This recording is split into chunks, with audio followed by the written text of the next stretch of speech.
ओम सर्वमंगल मांगल्ये शिवे सर्वार्थ साधिके शरण्ये त्र्यंबके गौरी नारायणि नमोस्तुते या देवी सर्वभूतेषु कान्तिरूपेण संस्थिता नमस्तस्यै नमस्तस्यै नमस्तस्यै नमो नमः। नमस्कार, स्वागत है आपका आचार्य वाणी में। मैं आचार्य डॉक्टर विक्रमादित्य आपके साथ। कन्या राशि वालों, आपके लिए सूर्य का परिवर्तन क्या कुछ लेके आया है, ये सारी खबरें हम आपको बताने वाले हैं। आकाशीय पार्लियामेंट में हर रोज कुछ ना कुछ परिवर्तन होता रहता है ग्रहों का, और वो परिवर्तन आपके जीवन में नित्य नए गुल खुलाने के योग बनाता रहता है, और ज्योतिषीगण उसको समझने का प्रयास करते रहते हैं। जो ज्ञान के माध्यम से, अनुभव के माध्यम से हमें प्राप्त होता है, वो हम आपके समक्ष रखते रहते हैं विभिन्न माध्यमों से। तो ये आचार्यवाणी चैनल इसीलिए हमने बनाया है कि हम गोचर को बहुत अच्छे समझकर आपके समक्ष उसका प्रभाव उपस्थित करते रहें। तो कन्या राशि वालों, आपके लिए सूर्य का परिवर्तन जो हुआ है, जो मेष से निकलकर सूर्य वृषभ राशि में प्रवेश कर रहे हैं, वो कर रहे हैं 15 मई को 15 मई को सुबह 11:58। सूर्य की गति एक निर्धारित गति है। सूर्य प्रत्यक्ष देवता है, चाहे आप चाहें चाहे आप ना चाहें, वो नित्य प्रति आपको दर्शन देते अवश्य हैं, इसलिए उनको प्रत्यक्ष देवता कहा जाता है। सूर्य और चंद्र को प्रत्यक्ष देवता भारतीय संस्कृति में कहा गया है, सनातन पद्धति में, और उनको इसलिए हम खासतौर पर नित्य प्रति प्रणाम करने का योग भारतीय संस्कृति में मनाते हैं। और सूर्य ही मूल कारण है हमारे सोलर सिस्टम का। इस जो हमारी गैलेक्सी है, इसमें सूर्य का सबसे बड़ा इंपॉर्टेंट रोल है, और सूर्य ना हो तो ये संपूर्ण वातावरण, संपूर्ण सृष्टि रहे ना। तो इसलिए हमें विशेष तौर पर भगवान सूर्य की आराधना करते हुए अपने कल्याण के निमित्त उनको प्रणाम अवश्य करना चाहिए। उनका जो लाभ हमें मिल रहा है उसके प्रति अपना धन्यवाद अवश्य उपस्थित करने का प्रयास करना चाहिए। देखिए कन्या राशि वालों, आपके जो सूर्य है ना, वो द्वादशवें भाव के मालिक है, 12वें भाव के मालिक है, द्वादशेष है, और वो इस वक्त भाग्य में चले गए। भाग्य बड़ा खेल विचित्र रूप से होने दिखाई दे रहा है, और भाग्य में जो नवम भाव जो है वो आपके लिए विशेष तौर पर कई प्रकार से अच्छे योग बनाता दिखाई दे रहा है। जो लोग व्यापार में हैं, और वो भी विशेष तौर पर कृषि संबंधित व्यापार में हैं, उनके लिए तो बहुत लाभ की स्थिति बनती दिखाई दे रही है इस समय में। जो विशेष तौर पर कन्या राशि संबंधित जातक हैं और कृषि संबंधित व्यापार करते हैं, उनके लिए बहुत बढ़िया तरीके से लाभ के योग बनते दिखाई दे रहे हैं। लेकिन जो लोग छात्र हैं, जो लोग पढ़ाई लिखाई में हैं, उनके लिए कुछ ना कुछ ऐसा योग बन रहा है कि किसी न किसी प्रकार से विघ्न उपस्थित हो सकता है आपकी पढ़ाई में। जो लोग कंपटीशन का एग्जाम देने वाले हैं आगे आने वाले टाइम में, उनको बड़ा सावधान रहना चाहिए। उनके माता पिता को, बच्चों को जिनकी ये राशि है कन्या राशि वाली, कहीं ऐसा ना हो कि मन डिफ्लेक्ट हो जाए कहीं, और कहीं अच्छे से छुट्टियों का कई बार समय चल रहा होता है ना, तो लोग दूसरों को देखकर फिर बच्चे भी हमारे उस तरफ लग जाते हैं, और उसके कारण से कई कष्ट होने के योग बन जाते हैं। तो व्यापार वालों के लिए तो समय अच्छा दिखाई देता है, उनकी उन्नति के योग बनते दिखाई दे रहे हैं, तो भाग्य से विशेष तौर पर। लेकिन एक बात ध्यान रखनी, जो लोग पार्टनरशिप के व्यवसाय में, जो किसी के साथ मिलकर कार्य करते हैं या भाइयों के साथ मिलकर काम करते हैं, तो उनके साथ कुछ कष्ट होने के योग दिखाई देते हैं। कोई मनमुटाव, कोई आपस में क्लैश होने के योग बनते दिखाई दे रहे हैं। इस बात का भी ध्यान रखना चाहिए।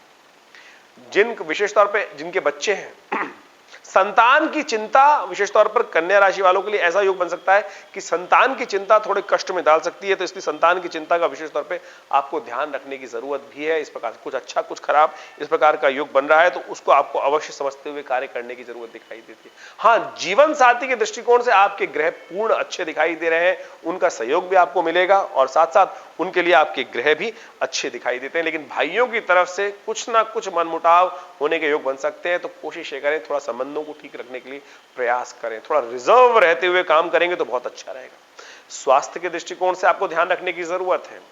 स्वास्थ्य के लिए समय भारी दिखाई देता है, और विशेष तौर पर जो हृदय रोग से संबंध लोग रहते हैं उनके लिए तो ये समय थोड़ा भारी और ज्यादा है। तो ऐसे में स्वास्थ्य का विशेष तौर पर ध्यान रखने का प्रयास करें। देखिए हीट वेव चलेगी इन दिनों, आमतौर पर गर्मी जो है पूर्ण रूप में रहेगी, तो ऐसे में विशेष तौर पर डायरेक्ट सन में ना जाए, अन्यथा सनस्ट्रोक परेशान कर सकता है। कई प्रकार से अपने हृदय को विशेष तौर पर ध्यान रखने की जरूरत है।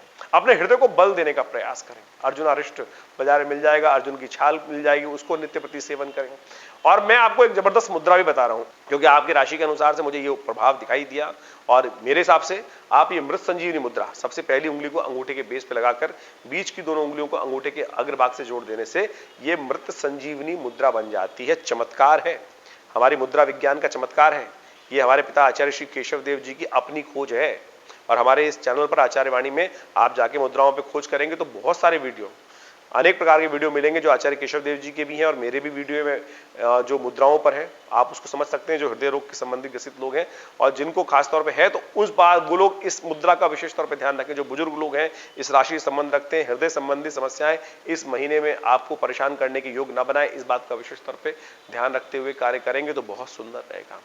हो सके तो थोड़ा सा ध्यान रखते हुए, ब्लड प्रेशर का भी ध्यान रखते हुए कार्य करें। एक होम्योपैथिक में दवाई आती है क्रेटसगस, तो उसको भी मदर टिंचर के फॉर्म में 10-15 बूंद नित्यपति लेने का प्रयास कर दें। गोल्डन ड्रॉप्स आती हैं, उनको 10-15 ड्रॉप्स नित्यपति लेने का प्रयास कीजिए, ये आपके लिए बहुत जरूरी रहेगा। अन्यथा ये ग्रह दिखा रहा है कि कहीं ना कहीं कष्ट देने के योग बन सकते हैं। एक बात और ध्यान रखिएगा, देखिए छुट्टियों का समय चल रहा है, घूमने फिरने के लिए लोग लालायित रहते हैं, तो कन्या राशि वालों इस वक्त ग्रहों का गोचर साफ साफ तरीके से दिखा रहा है कि जल से कहीं ना कहीं कष्ट होने के योग दिखाई देते हैं। ये समय जो है वो जल से कष्ट दिखाई दे रहा है। एक तो पानी बहुत सावधानी से पिए, हाइजीन मेंटेन करते हुए ध्यान रखें। आजकल देखिए बीमारी कितनी आ जाती है, कहीं गंदा पानी पी लिया और उससे लिवर इत्यादि के, टाइफाइड इत्यादि के योग बन जाते हैं, बहुत सारी समस्याएं। प्लस हम घूमते फिरते रहते हैं, खेलते रहते हैं और कहीं वाटर पानी से संबंधित खेलों में ज्यादा हो जाए और वहां आपके लिए कष्ट के योग बनते दिखाई दे रहे हैं, तो मैं आपसे अनुरोध करूंगा कि खास तौर पे ध्यान रखते हुए, सावधान रहते हुए काम करने का प्रयास करें।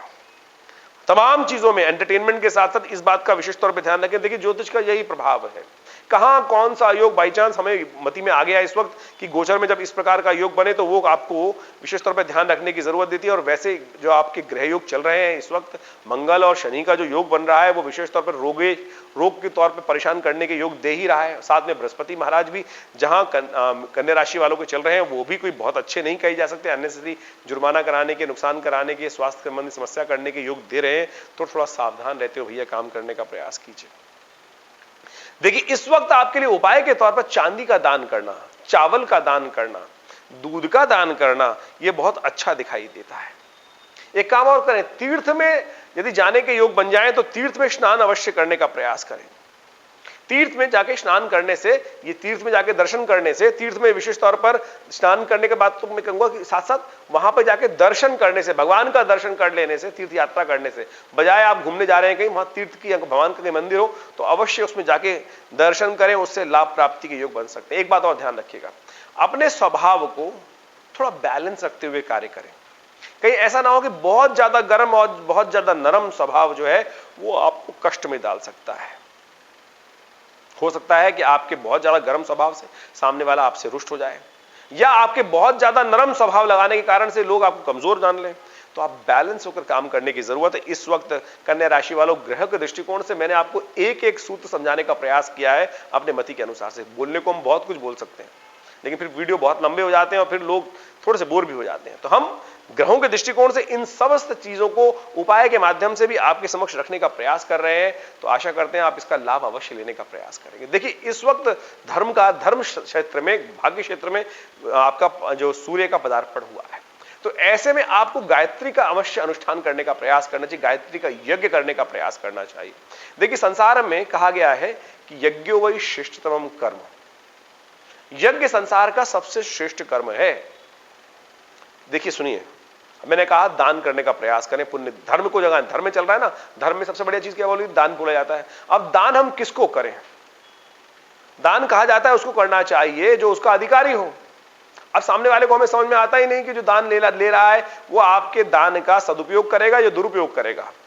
आपके धन का यदि किसी व्यक्ति ने आपसे लेकर दुरुपयोग किया तो आप समझें आप उस पाप के भागी भी बनेंगे। अगर वो शराब पी लेता है, चोरी कर लेता है, या कुछ जुए में उड़ा देता है, या किसी और चीज में उड़ा देता है, उस पैसे को गलत कार्य में लगा देता है, तो आप समझे वो दान का जो आपने दिया उसके भागी आप भी बन सकते हैं।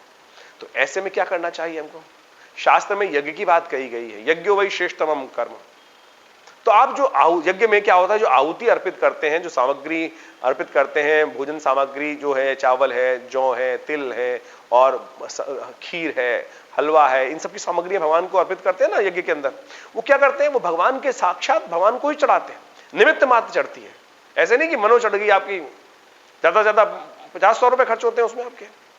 और वो आप जो कर्म कर रहे हैं वो बिल्कुल ऐसा होगा कि आपके समस्त कष्टों को दूर करेगा, और जो आप आहुति प्रदान करेंगे वो साक्षात उस देवता को प्राप्त होगी। इसीलिए हम अपने आश्रम में नित्य 8 घंटे यज्ञ करने की परंपरा हमारे आश्रम में है। पिछले करीब करीब 40 से 45 सालों से ये यज्ञ चलता है हमारे आश्रम पे, और हर रविवार को बड़ा सुंदर कार्यक्रम रहता है। सुबह 8 बजे से लेकर 10 बजे तक उस यज्ञ में आप सम्मिलित हो सकते हैं। गायत्री का यज्ञ वहां कराया जाता है और वहां आकर आप इसका लाभ ले सकते हैं। मैंने आपको संपूर्ण रूप से समझाने का प्रयास किया है। भाग्योदय के होने के चांसेस पूरे दिखाई दे रहे हैं इस समय में। लोग पूछते हैं ना भाग्योदय कब है, तो गोचर में ये ग्रह दिखा रहा है कि भाग्योदय होने के चांसेस है, लेकिन बाकी सारे ग्रह जो हैं वो लठ लेकर आपकी राशि के पीछे पड़े हुए हैं। तो सावधान होकर चलने का प्रयास कीजिएगा।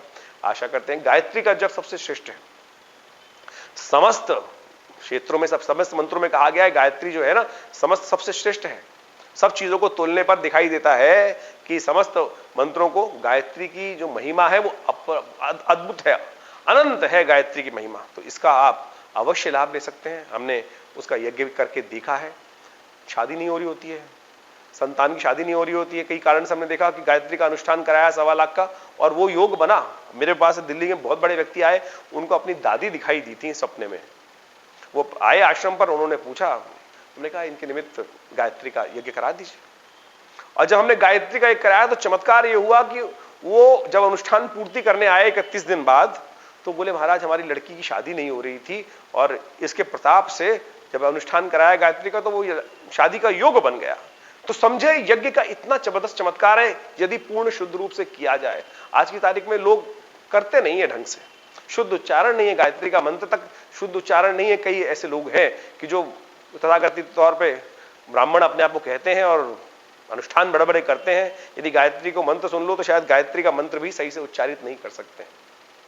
मैंने कई जगह देखा ओम भूर्भुवः स्वः, अरे भाई सुन तो ले, पढ़ तो ले, क्या कर रहा है, ओम भूर्भुवः स्वः। तो इस प्रकार से बहुत जबरदस्त मंत्र है ये। गायत्री का मंत्र चमत्कार उपस्थित कर सकते हैं। तो आपकी राशि के अनुसार से हमको दिखाई देता है कि ऐसे में गायत्री से यज्ञ आपको करने का प्रयास करना चाहिए। चमत्कार होगा, कल्याण होगा, भाग्योदय होने के योग बनेंगे। धन्यवाद।